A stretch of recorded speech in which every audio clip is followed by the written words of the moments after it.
കൊയിലാണ്ടി പൊയിൽക്കാവിൽ ഭർത്താവ് ഭാര്യയെ വെട്ടിക്കൊലപ്പെടുത്തി. പൊയിൽക്കാവ് സ്വദേശി സുധയാണ് കൊല്ലപ്പെട്ടത്. വീടിന് മുൻപിലുള്ള ഷെഡിൽ വെച്ചായിരുന്നു കൊലപാതകം. ഒളിവിൽ പോയ പ്രതി കുട്ടിക്കൃഷ്ണനായി തിരച്ചിൽ തുടരുകയാണ്. കൂടുതൽ വിശദാംശങ്ങളുമായി കോഴിക്കോട് നിന്നും MS അനീഷ് കുമാർ ചേരുന്നു. അനീഷ, എന്തിനായിരുന്നു ഭാര്യയോട് ഇത്രയും വലിയ ക്രൂരത?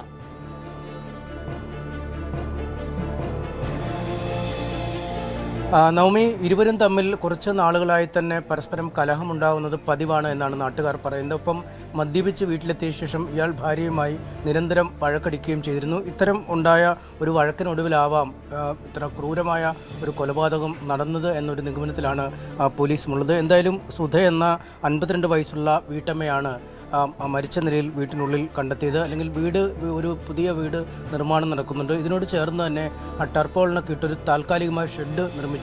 ആ ഷെഡിനുള്ളിലാണ് ഇവരുടെ മൃതദേഹം കണ്ടെത്തിയത്. മൃതദേഹത്തിന് അടുത്ത് തന്നെ ഒരു വാക്കത്തിയും ഉണ്ടായിരുന്നു. സംഭവ സ്ഥലത്ത് നിന്നും രക്ഷപ്പെട്ട ഭർത്താവ് കുട്ടിക്കൃഷ്ണൻ, മരമുറി കുട്ടിക്കൃഷ്ണൻ എന്ന പേരിലാണ് നാട്ടുകാർക്കിടയിൽ ഇയാൾ അറിയപ്പെടുന്നത്.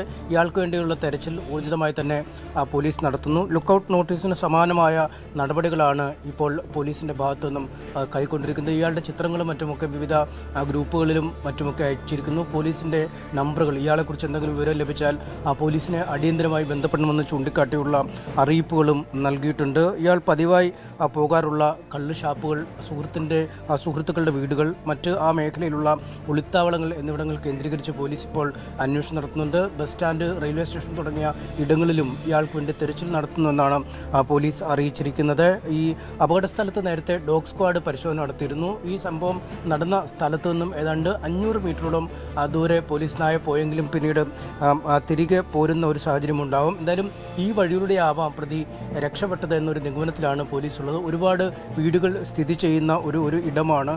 ചുറ്റുപാടും ഒരുപാട് വീടുകളുള്ളൊരു സ്ഥലമാണ്. പക്ഷേ ഈ സംഭവം നടന്നപ്പോൾ അടുത്തുള്ള ആരും ഈ കൃത്യം അറിഞ്ഞില്ല എന്നതാണ് ഏറെ ഞെട്ടിക്കുന്ന ഒരു കാര്യം. ഉന്നത ഉദ്യോഗസ്ഥരടക്കമുള്ളവർ സംഭവ സ്ഥലത്ത് നേരത്തെ എത്തിയിരുന്നു. റൂറൽ SP മെറിൻ ജോസഫും വടകര DOSP PK സനൽകുമാർ അടക്കമുള്ള ഉദ്യോഗസ്ഥരും അവിടെ എത്തുകയും ചെയ്തിരുന്നു. എന്തായാലും ഇന്ന് രാവിലെയാണ് നാടിനെ ഞെട്ടിച്ചുകൊണ്ട് പൊയിൽക്കാവ് ബീച്ചിനടുത്തുള്ള 4 സെന്റ് കോളനിയിൽ ഈ സുധ എന്ന വീട്ടമ്മയെ വീടിനുള്ളിൽ, അല്ലെങ്കിൽ ഈ ഷെഡിനുള്ളിൽ രക്തത്തിൽ കുളിച്ചു കിടക്കുന്ന നിലയിൽ കണ്ടെത്തിയത്. എന്തായാലും ഈ കുടുംബവുമായി ബന്ധപ്പെട്ട് അത്ര സ്വരച്ചേർച്ചയുള്ള രീതിയിലല്ല നാട്ടുകാർ പോലീസിന് മൊഴി നൽകിയിരിക്കുന്നത്. സ്ഥിരമായി മദ്യപിച്ച് ഇയാൾ വീട്ടിലെത്തുകയും ഭാര്യയുമായി സ്ഥിരം വഴക്കടിക്കുകയും ചെയ്തിരുന്നു എന്നാണ് പോലീസ് പറയുന്നത്. പലപ്പോഴും ഈ വീട്ടിൽ 2 പേർ മാത്രമാണ് ഉണ്ടായിരുന്നത്. ഇവർക്ക് 2 പെൺമക്കളും ഒരു മകനുമുണ്ട്. ഈ പെൺമക്കൾ ഈ ഇരുവരും തമ്മിലുള്ള ദാമ്പത്യത്തിലുള്ളതും മകൻ ആദ്യ വിവാഹത്തിലുള്ള ആളുമാണ് എന്നാണ് അറിയുന്നത്. ഇവർ എല്ലാവരും വിവാഹം കഴിച്ച ശേഷം, പെൺകുട്ടികൾ വിവാഹം കഴിച്ച ശേഷം അവരവരുടെ ഗൃഹത്തിലേക്കും മകൻ മറ്റൊരിടത്തുമാണ് മാറി താമസിക്കുന്നത്. അതുകൊണ്ട് പൂർണ്ണമായും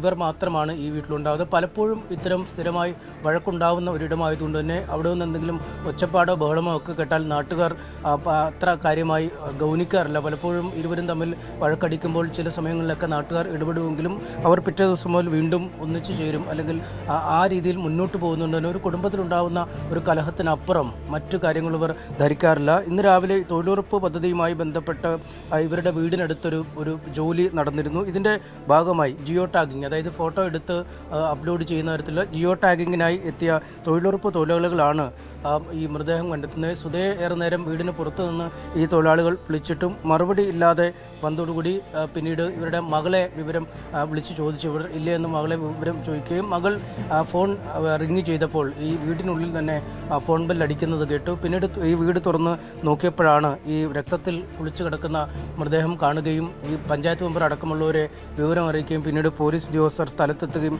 ചെയ്ത്. എന്തായാലും മൃതദേഹത്തിന് സമീപം ഈ വെട്ടാൻ ഉപയോഗിച്ച വാക്കത്തി കിടപ്പുണ്ടായിരുന്നു. ഒപ്പം മൃതദേഹം ഈ കട്ട പിടിച്ച് താഴേക്ക് രക്തം ഒഴുകുകയും ഉറുമ്പുകൾ ഒക്കെ അരിച്ചു തുടങ്ങുന്ന അവസ്ഥയിലുമായിരുന്നു ഉണ്ടായിരുന്നത്.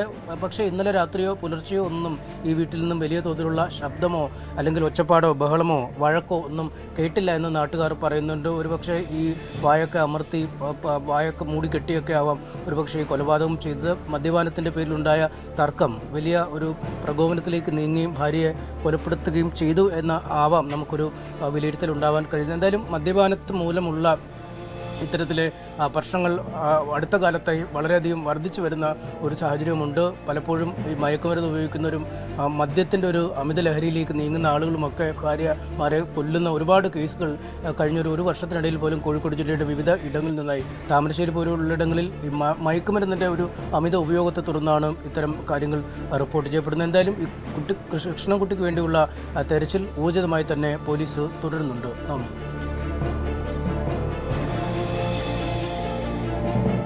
അനീഷ, ഒരു കാര്യം കൂടി, കുട്ടിക്കൃഷ്ണൻ സുധയെ നേരത്തെ ഉപദ്രവിച്ചിരുന്നു എന്ന് പറയുന്നു. അങ്ങനെയാണെങ്കിൽ സുധ പോലീസിന് പരാതി നൽകിയിരുന്നോ? അത്തരം എന്തെങ്കിലും വിവരങ്ങൾ പോലീസിൽ നിന്നും ലഭ്യമായിട്ടുണ്ടോ?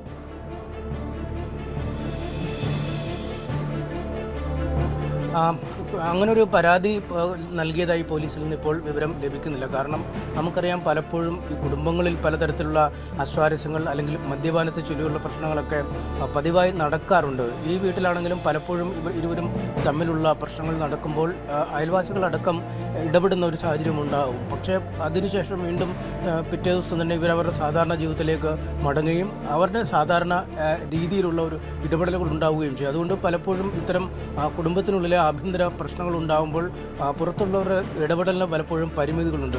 ഇവിടെയാണെങ്കിൽ പോലും കഴിഞ്ഞ ഒരാഴ്ചയായി അത്ര വലിയൊരു പ്രശ്നങ്ങൾ അല്ലെങ്കിൽ വലിയൊരു പോരടിക്കുന്ന വഴക്കടിക്കുന്ന സാഹചര്യമൊന്നും ഇരുവരും തമ്മിൽ ഉണ്ടായിരുന്നില്ല എന്നാണ് നമുക്ക് അറിയാൻ കഴിയുന്നത്. അതുകൊണ്ട് തന്നെ ഈ സാധാരണ കുടുംബങ്ങളിൽ പലപ്പോഴും ഇത്തരം പ്രശ്നങ്ങൾ ഉണ്ടാകുമ്പോഴും അത് കുടുംബിനികൾ അത് തങ്ങളുടെ വീട്ടിനുള്ളിൽ തന്നെ തീരട്ടെ, അല്ലെങ്കിൽ മറ്റു പുറത്തേക്ക് പോയാൽ അത് മൂലമുണ്ടാകുന്ന ഒരു പരിണത ഫലങ്ങൾ പലപ്പോഴും പോലീസിലും മറ്റുമൊക്കെ പരാതി നൽകുമ്പോൾ ഈ ഗാർഹിക പീഡനമടക്കമുള്ള വകുപ്പുകളൊക്കെ ചേർത്ത് പലപ്പോഴും ഭർത്താക്കന്മാർക്കെതിരെ കേസെടുക്കേണ്ട സാഹചര്യം വരികയും അവരെ അറസ്റ്റ് ചെയ്യുകയോ റിമാൻഡ് ചെയ്യുകയോ അല്ലെങ്കിൽ കടുത്ത നിയമ നടപടികൾക്ക് വിധേയരാവുകയോ ചെയ്യേണ്ട അവസ്ഥയിലേക്കൊക്കെ കാര്യങ്ങൾ നീങ്ങും. അതുകൊണ്ട് പലപ്പോഴും ഇത്തരം കുടുംബത്തിനുള്ളിൽ പ്രശ്നങ്ങൾ ഉയരുമ്പോൾ അത് അവനവൻ്റെ വീട്ടിൽ തന്നെ തീർക്കുന്ന ഒരു രീതിയാണ് കാണുക. ഇവിടെയും ആ ഒരു രീതി തന്നെയാണ് ഉണ്ടായിരിക്കുന്നത്. അവർ ഒരു പരാതി ഔദ്യോഗികമായി ഇതിനു മുമ്പ് കൊടുത്തിട്ടില്ല എന്നാണ് അറിയാൻ കഴിയുന്നത്. ഒപ്പം ഇയാളുടെ രണ്ടാം വിവാഹമാണ്. നേരത്തെ ഒരു വിവാഹം കഴിച്ചിരുന്നു. അത് പിരിഞ്ഞ ശേഷമാണ് പിന്നീട്, അല്ലെങ്കിൽ അതിൽ നിന്നും മാറിയ ശേഷമാണ് പിന്നീട് ഈ സുധയെ വിവാഹം കഴിക്കുകയും അവർക്ക് 2 പെൺമക്കളുണ്ടാവുമൊക്കെ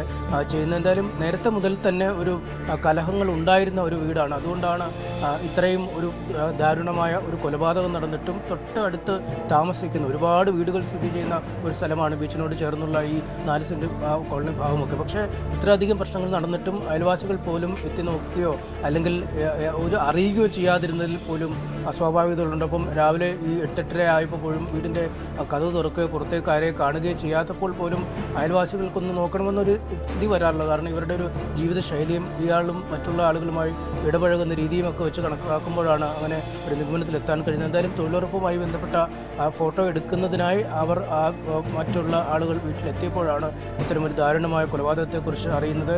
റൂറൽ SP അടക്കമുള്ള ആളുകൾ സംഭവ സ്ഥലത്ത് എത്തിയിരുന്നു. പോലീസ് വളരെ ഗൗരവമുള്ളൊരു അന്വേഷണം ഇക്കാര്യത്തിൽ നടത്തുന്നു. ഇൻക്വസ്റ്റ് നടപടികൾ പൂർത്തിയാക്കി കോഴിക്കോട് മെഡിക്കൽ കോളേജ് ആശുപത്രിയിലേക്ക് മൃതദേഹം പോസ്റ്റ്മോർട്ടത്തിനായി അയച്ചിട്ടുണ്ട്. ഈ തലയ്ക്ക് ഏറ്റ വെട്ടൽ, കഴുത്തിലുള്ള ഈ വെട്ട് മാത്രമാണ് മരണകാരണം, അല്ലെങ്കിൽ മറ്റെന്തെങ്കിലും തരത്തിലുള്ള ഒരു ക്രൂരമായ മർദ്ദനത്തിനോ മറ്റോ ഇവരെ ഇരയാക്കിയോ അല്ലെങ്കിൽ ശബ്ദം പുറത്തേക്ക് വരാതിരിക്കാൻ മറ്റു മാർഗ്ഗങ്ങൾ ചെയ്തു എന്തടക്കമുള്ളതൊക്കെ പോസ്റ്റ്മോർട്ടം റിപ്പോർട്ടിൽ നമുക്ക് പ്രകടമാവും. എന്തായാലും 500 മീറ്റർ മാത്രമാണ് വീട്ടിൽ നിന്നും പോലീസ് നായ മുന്നോട്ട് പോയത്. അവിടെ വരെ എത്തിയിട്ട് തിരിച്ചു പോകുന്നു. അതുകൊണ്ട് പോലീസിന് ആൾ പോയ ഒരു ദിശയെക്കുറിച്ച് ഏകദേശം ധാരണ ലഭിക്കുന്നുണ്ട്. ആ മേഖലയിലെ CCTV ദൃശ്യങ്ങളൊക്കെ പരിശോധിക്കാനുള്ള ഒരുക്കമുണ്ട്. ബസ് സ്റ്റാൻഡുകളിലെയും അല്ലെങ്കിൽ ഇയാൾ പതിവായി പോകാറുള്ള കള്ളുഷാപ്പുകളൊക്കെ കേന്ദ്രീകരിച്ചാണ് അന്വേഷണം ഈ ഘട്ടത്തിൽ നടക്കുന്നത്. അവിടെയൊക്കെ CCTV ഒക്കെ പരിശോധിച്ച് ഏത് ഭാഗത്തേക്കാണ് ഇയാൾ എത്തിയിരുന്നത് എന്നതിനെക്കുറിച്ചുള്ള ഒരു കൃത്യമായ അന്വേഷണം പോലീസിൻ്റെ ഭാഗത്തുനിന്നും ഉണ്ടാവുന്നുണ്ട്. എന്തായാലും ഒരു പഠിച്ച കുറ്റവാളി അല്ലെങ്കിൽ ഒരുപാട് സമർത്ഥമായി പോലീസിനെ നേരിടാൻ കഴിയുന്ന ഒരു കുറ്റവാളിയൊന്നുമല്ല ഇയാൾ. അതുകൊണ്ട് എത്രയും പെട്ടെന്ന് തന്നെ പിടികൂടാൻ കഴിയും എന്നൊരു പ്രതീക്ഷയാണ് പോലീസിന് ഉള്ളത്.